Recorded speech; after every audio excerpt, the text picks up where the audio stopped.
Hello दोस्तों, आपके अपने YouTube चैनल एडोवेब अकेडमी पर आपका स्वागत है। आज हम जानेंगे कि यूपी बोर्ड 2025-26 का हिंदी का पेपर कैसा आएगा।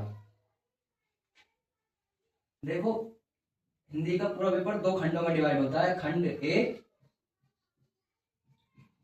खंड आ। इसमें क्या होता है, इसमें 20 क्वेश्चंस होते हैं। इसमें 20 क्वेश्चंस होते हैं जो कि दो भागों से पूछे जाते हैं। भाग एक, इसमें क्या होता है, लेखक और उनकी रचनाएं होती हैं। लेखक और रचनाएं, ठीक है। इस भाग से क्या पूछ लेगा, टोटल इसमें से 10 क्वेश्चन पूछता है, 10 प्रश्न पूछता है। इसमें आपसे पूछ लेगा कि सच्ची वीरता, जैसे प्रश्न नंबर 1 है, सच्ची वीरता निबंध के लेखक कौन है, के लेखक कौन है। तो इसमें 4 ऑप्शन दिए जाएंगे आपको। ऑप्शन नंबर ए लिख देगा सरदार पूर्ण सिंह, इसमें लिख देगा सरदार पूर्ण सिंह। बी ऑप्शन में लिख देगा हजारी प्रसाद द्विवेदी।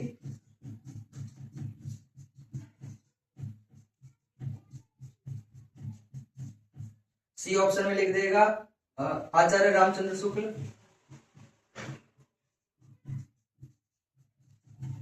आचार्य रामचंद्र शुक्ल। और इसका डी ऑप्शन में लिख देगा, बेसिकली जो ऑप्शन है ये इंग्लिश के लेटर में ना आकर हिंदी के अक्षरों में दिए जाएंगे, तो हम यहाँ पर समझने के लिए इन्हें इंग्लिश के लेटर समझ सकते हैं। तो आचार्य रामचंद्र शुक्ल। और चौथा इसमें लिख देगा इनमें से कोई नहीं। अदरवाइज कोई भी ऑप्शन दे सकता है, लेकिन समझने के लिए हम 4 ऑप्शन उठा रहे हैं, इनमें से कोई नहीं। तो इसका जो करेक्ट आंसर होगा वो होगा ऑप्शन नंबर ए। तो हमें क्या करना है, ऑप्शन नंबर ए इसका करेक्ट आंसर होगा। हमें टिक नहीं लगाना है, आपको बोर्ड के एग्जाम में OMR शीट दी जाएगी, जो इसका आंसर सही होगा उस ऑप्शन को फुलफिल करना है। फुलफिल करने का तरीका, हम एग्जाम से एक दिन पहले कैसे एंट्री करनी है पेपर में, कैसे इसका मतलब एंट्री कैसे करनी है, OMR शीट कैसे बननी है, उस क्लास को उसको मैं एक दिन पहले आपको वीडियो बनाकर बता दूंगा। फिलहाल मैं सही नहीं समझता अभी, क्योंकि एग्जाम अभी काफी दूर है। तो अभी हम ये समझ लेते हैं कि पेपर कैसा आएगा। तो 10 भाग नंबर 1 से 10 प्रश्न आएंगे, जो कि इस तरीके से होंगे। भाग 2 से क्या आएगा, भाग 2 से आएगा हिंदी व्याकरण से। हिंदी व्याकरण, हिंदी व्याकरण में क्या पूछ लेगा आपसे, हिंदी व्याकरण में पूछ लेगा कि बताइए अमृत, अमृत का पर्यायवाची शब्द क्या है। अमृत का पर्यायवाची शब्द क्या है। अमृत का पर्यायवाची शब्द यहां पर लिख देते हैं हम, जैसे लिख देते हैं ऑप्शन नंबर 1 में सुधा, 1 में लिख देते हैं अंधकार, 1 में लिख देते हैं हम, ऑप्शन नंबर सी में लिख देते हैं इनमें से कोई नहीं,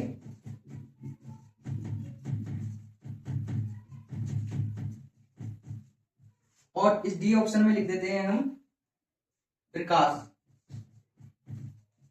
तो इसका जो ऑप्शन नंबर ए है ये करेक्ट आंसर होगा सुधा। सुधा अमृत का पर्यायवाची शब्द है। तो आपको इस तरीके से जो इसका आंसर करेक्ट होगा OMR शीट में फिल कर देना है। वो फिल करने का तरीका मैं उसे 17 तारीख को एग्जाम से एक दिन पहले बता दूंगा कैसे कैसे करना है। तो इस तरीके से खंड ऐसे आपके भाग 1 से 10 प्रश्न आएंगे, 10 ही प्रश्न इसमें से आएंगे आपको। तो टोटल कितने क्वेश्चन होंगे इसमें, टोटल होंगे 20 क्वेश्चन, टोटल होंगे इसमें 20 क्वेश्चन। तो यहां से आपके 20 प्रश्न बनेंगे।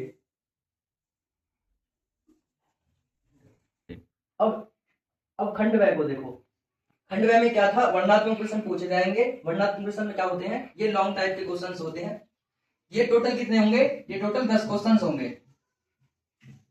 होते क्या है, हिंदी के पेपर में टोटल 30 क्वेश्चन होते हैं, 30 क्वेश्चन होते हैं। उनमें से 20 क्वेश्चन तो बहुविकल्प हो जाते हैं। अब 10 क्वेश्चन हो जाते हैं ये, तो टोटल बनते हैं 30 क्वेश्चन। तो प्रश्न नंबर 21 यानी 21 पर आइए।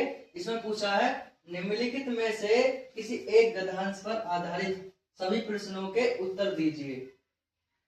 देखो यहाँ जो लिखा है ना 3x2, इसका मतलब ये है कि इसमें इस गद्यांश से संबंधित आपसे 3 प्रश्न पूछे जाएंगे, जो कि हर प्रश्न 2-2 नंबर का होगा। हर प्रश्न 2-2 नंबर का होगा। अब यहाँ देखो ये कुछ यहाँ अंडरलाइन किया गया है। जैसा इसने बोला है जिंदगी को मौत के पंजों से मुक्त कर उसे अमर बनाने के लिए आदमी ने पहाड़ काटा है। इस तरह इंसानी खूबियों की कहानी सदियों के बाद आने वाली पीढ़ी तक पहुंचाई जाए। उसने चट्टानों पर अपने संदेश खोजे, ताड़ों से ऊंचे, धातुओं से चिकने पत्थर के खंभे खड़े किए, तांबे और पीतल के पत्थरों पर अक्षरों के मोती बिखेरे। इसमें क्या होगा, इसको पढ़कर इन क्वेश्चनों का आंसर लिखना है आपको। जैसे पहले प्रश्न में पूछा उपर्युक्त गद्यांश का संदर्भ लिखिए।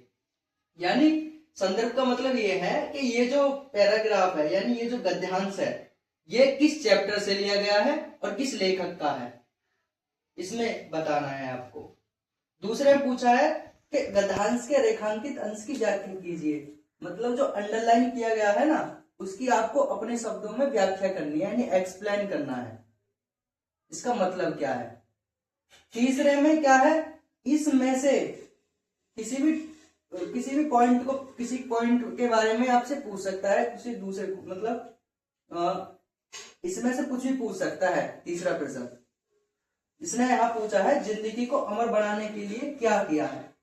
तो जिंदगी को अमर बनाने के लिए क्या करा है, आदमी ने पहाड़ों को काटा है। तो इसका आंसर क्या हो जाएगा, पहाड़ों को काटा है। तो ये हर क्वेश्चन 2-2 नंबर का होगा। तो जब जाकर टोटल 6 नंबर का होता है पूरा गद्यांश। देखो अथवा में इसके नीचे एक और गद्यांश दिया जाता है। अथवा का मतलब ये है कि इस प्रश्न में 2 गद्यांश थे, पहला तो हमने कर लिया, दूसरा ये, तो इनमें से कोई एक करना होता है आपको एग्जाम में, दोनों मत करना। मिलेंगे आपको एक ही गद्यांश के नंबर, आप टाइम वेस्ट करोगे 2 करके। तो जो आता है आपको अच्छी तरीके से उसे ही करना। अथवा का मतलब यह है कि इन दोनों में से कोई एक करना है। तो यहाँ देखो स्वस्थ होकर मुगल ने कहा ममता तो फिर से चला, ममता तो फिर मैं चला जाऊं। स्त्री विचार कर रही थी मैं ब्राह्मणी हूं, मुझे तो अपने धर्म अतिथि देव की उपासना का पालन करना चाहिए। परंतु यहाँ नहीं, सब विधर्मी दया के पात्र नहीं, परंतु ये दया तो नहीं कर्तव्य करना है। तब ममता ने कहा क्या आश्चर्य है कि तुम भी छल करो, ठहरो। छल नहीं तब नहीं, स्त्री जाता हूं, तैमूर का बंधन स्त्री से छल करेगा क्या, जाता हूं। तो ये जो गद्यांश है ना ये जयशंकर प्रसाद की ममता कहानी से लिया गया है। तो इसमें क्या बोला है, इसने बोला उपयुक्त गद्यांश का संदर्भ लिखिए। तो आपको संदर्भ में क्या लिखना है कि किस पाठ से लिया गया है और इसके लेखक कौन है। तो इसमें गद्यांश में लिखेंगे कि ये जो गद्यांश है, प्रस्तुत गद्यांश जयशंकर प्रसाद की ममता कहानी से लिया गया है। ठीक है, तो ये 2 नंबर आपके यहां हो जाएंगे। गद्यांश, इसका प्रश्न नंबर 2, गद्यांश के रेखांकित अंश की व्याख्या कीजिए। तो जो रेखांकित अंश ये जो है अंडरलाइन किया हुआ पार्ट है, इसकी आपको अपने शब्दों में यानी अपने सरल तरीके से अपनी भाषा में एक्सप्लेन करना है। तो 2 नंबर आपके यहां से हो जाएंगे। ममता ने किस उपासना का पालन किया। तो ममता ने किस उपासना का पालन किया, यहां से आपको समझकर पढ़कर इसका आंसर इसी में से देना है। तो आइए प्रश्न नंबर 22 पर। इसमें बोला निम्नलिखित में से किसी एक पदांश पर आधारित सभी प्रश्नों के उत्तर दीजिए। तो इसमें भी क्या होगा, इसमें भी 3 क्वेश्चन दिए जाएंगे, इससे संबंधित पद्यांश से संबंधित 3 प्रश्न दिए जाएंगे और हर प्रश्न 2-2 नंबर का होगा। जैसे इसमें बोला है मोर मुकुट की चंद्रकनु यो राजा चंद्र नंद, मनु शशि शेखर की अगस किए शेखर सतचंद, सो तोड़े पितु पटु श्याम सलोने गात, मनोलीन मणि शैल पर आतु परे प्रभात। इसको समझकर इसमें क्या करना है आपको, इसका संदर्भ लिखना है। संदर्भ में क्या होता है, आपको पाठ का नाम लिखना है, किस पाठ से लिया गया, लेखक का नाम लिखना है। इसकी व्याख्या करनी है हिंदी में अपने शब्दों में। तो इस प्रश्न नंबर 3 में क्या होता है, ये जो प्रश्न होता है ना, अलग अलग गद्यांश पद्यांश में और गद्यांश में अलग अलग होता है। गद्यांश हो या पद्यांश हो, उसमें संदर्भ सहित व्याख्या, संदर्भ और व्याख्या, ये दोनों प्रश्न जो फिक्स होते हैं, ये तो पूछे जाते हैं। ये प्रश्न नंबर 3 है, ये अलग होता है। ये जो दिया जाता है, ये दिया जाता है कि जो बच्चा होता है उसकी समझ को परखने के लिए दिया जाता है कि इसका ये समझ के अंदर है या नहीं है। प्रश्न नंबर 22 के में पहले 2 पद्यांश दिए होते हैं। पहला पद्यांश तो हमने देख लिया, दूसरा पद्यांश अथवा में होता है। इनमें से कोई, जैसे गद्यांश में कोई एक करना होता है, वैसे पद्यांश में भी कोई एक करना होता है। तो चंद्रलोक में प्रथम बार ये दिया हुआ है पद्यांश, इसे पढ़कर आपको उपयुक्त पद्यांश का संदर्भ लिखना है। मतलब संदर्भ में क्या लिखना है, किस पाठ से लिया गया है और किस लेखक का है, इसकी व्याख्या करनी है अपने शब्दों में। और इससे संबंधित ये नीचे दिया हुआ है प्रश्न, चंद्रलोक में प्रथम बार मानव के उतरने पर कवि ने क्या मंगल कामना की है। तो ये आप तभी बता पाएंगे जब आपने ये अच्छी तरह समझा हो। तो प्रश्न नंबर 23, इसमें पूछा निम्नलिखित संस्कृत गद्यांश का संदर्भ सहित हिंदी में अनुवाद कीजिए। तो आपको ये संस्कृत में गद्यांश दिए जाएंगे, 2 गद्यांश होंगे, एक होगा 2 अथवा में होंगे। तो इनको आपको पढ़कर इनका जो आंसर है वो हिंदी में अनुवाद करके लिखना है, यानी इनको जो है ना हिंदी अनुवाद करना है। तो इसमें से कोई एक करना है, जैसे ये पहला कर दो, दूसरा मत करना। ये जो है ना ये जो प्रश्न नंबर 23 है, ये 5 नंबर का होगा। इसमें 3 नंबर का तो इसकी व्याख्या होगी, 3 नंबर की तो इसकी व्याख्या होगी, मतलब जो आप हिंदी में लिखोगे, और 2 नंबर की इसका संदर्भ होगा, यानी टोटल 5 नंबर का होगा ये प्रश्न, टोटल 5 नंबर का होगा। नंबर 24 देखो, इसमें क्या पूछा है, निम्नलिखित संस्कृत श्लोकों का संदर्भ सहित हिंदी में अनुवाद कीजिए। ये भी 5 नंबर का होगा। इसमें क्या होगा, 3 नंबर तो आपके जो आप इसकी ट्रांसलेट करोगे, यानी इसकी हिंदी लिखोगे, 3 नंबर तो उसके मिलेंगे। और जो जिस पाठ से लिया गया है ये 2 नंबर यानी संदर्भ के मिलेंगे आपको। टोटल 5 नंबर का होगा। ये भी ये 2 दिए होते हैं अथवा में, तो आपको कोई एक करना, इसमें से कोई एक करना होता है।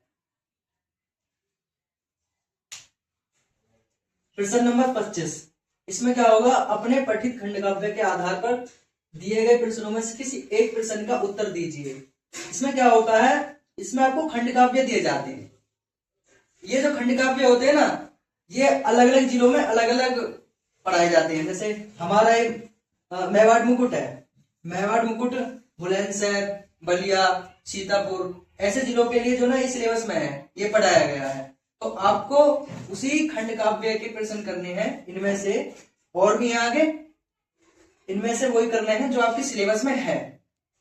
तो मेवाड़ आप अपने जिला कमेंट करके बता देना, मैं उस खंड काव्य को आपको समझा दूंगा।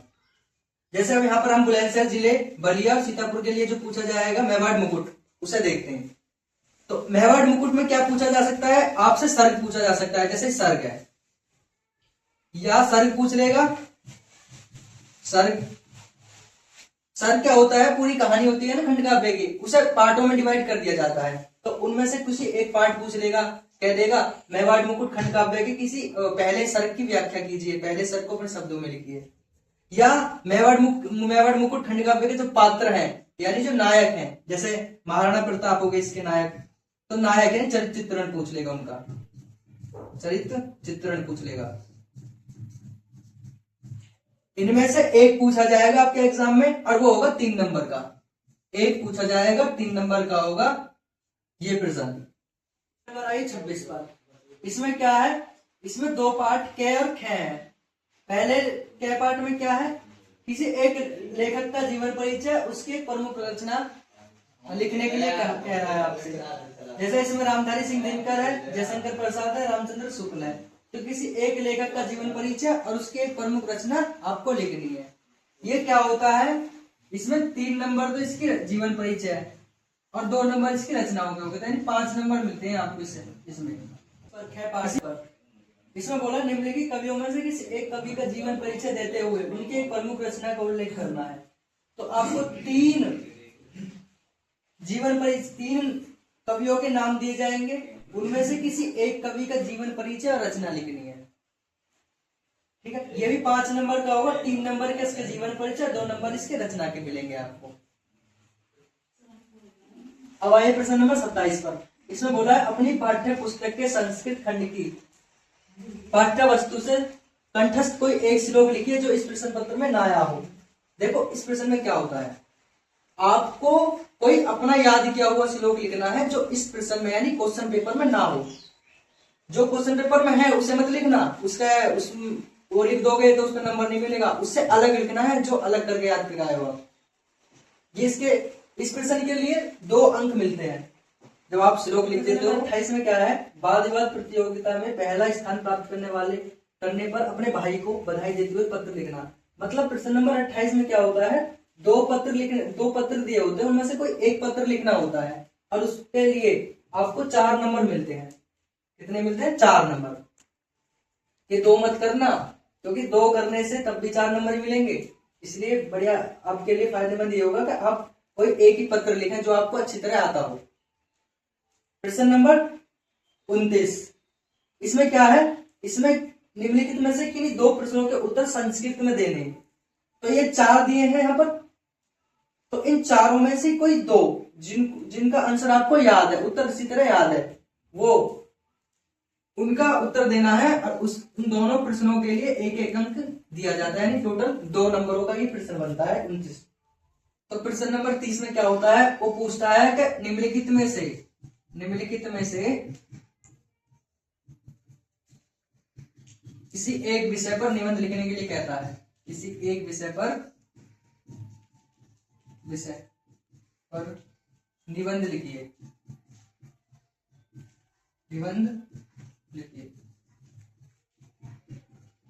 ये 7 अंकों का है, 7 नंबरों का आता है। प्रश्न नंबर 30 में क्या होता है, निम्नलिखित में से किसी एक विषय पर निबंध लिखिए। जैसे मैं मान के चल रहा हूं, यहाँ पर एक लिख देता हूं मैं, कोरोना वायरस। दूसरा मैं लिख देता हूं जल प्रदूषण।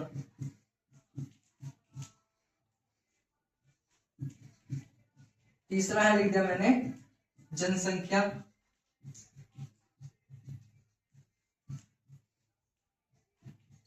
चौथा में लिख दिया वृक्षों का महत्व।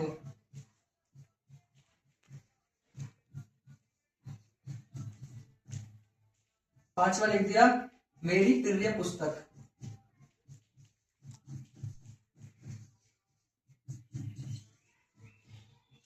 छठे में लिख दिया मैंने विज्ञान वरदान या अभिशाप। विज्ञान वरदान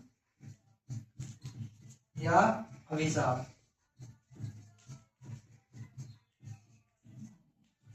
तो वैसे तो और भी निबंध दिए जाते हैं, लेकिन अब मुख्य रूप से इन्हें समझो। इनमें से किसी एक टॉपिक यानी किसी एक विषय पर निबंध लिखना है आपको इस प्रश्न में। ये इसके प्रश्न के लिए आपको 7 नंबर दिए जाएंगे। 7 नंबर दिए जाएंगे। जैसे आप कोरोना वायरस का लिखते हो तो कोरोना वायरस का लिखना, इन बाकी को छोड़ देना। ठीक है, इसमें इसी करना अच्छी तरीके से प्रॉपर लिखना। और आपको इस निबंध के लिए यानी इस कोरोना वायरस पे निबंध लिखने के लिए 7 नंबर दिए जाएंगे। इस पूरा एग्जाम पेपर पैटर्न यानी यूपी बोर्ड 2025-26 में हिंदी का जो पेपर है वो इस तरीके से आएगा। देखो मैंने आपको खंड ए में बताया था, इसमें टोटल 20 क्वेश्चन होंगे यानी 20 प्रश्न होंगे। 20 प्रश्न होंगे जो भाग 1 और 2 से थे। भाग 1 से क्या थे 10, भाग 2 से ये थे 10 प्रश्न। ये व्याकरण से थे और ये लेखक और उनकी रचनाओं से संबंधित आएंगे। देखो ये जो खंड है ना, इसमें टोटल 20 प्रश्न पूछे जाएंगे और जो प्रश्न होंगे OMR सीट पर ये फुलफिल किए जाते हैं।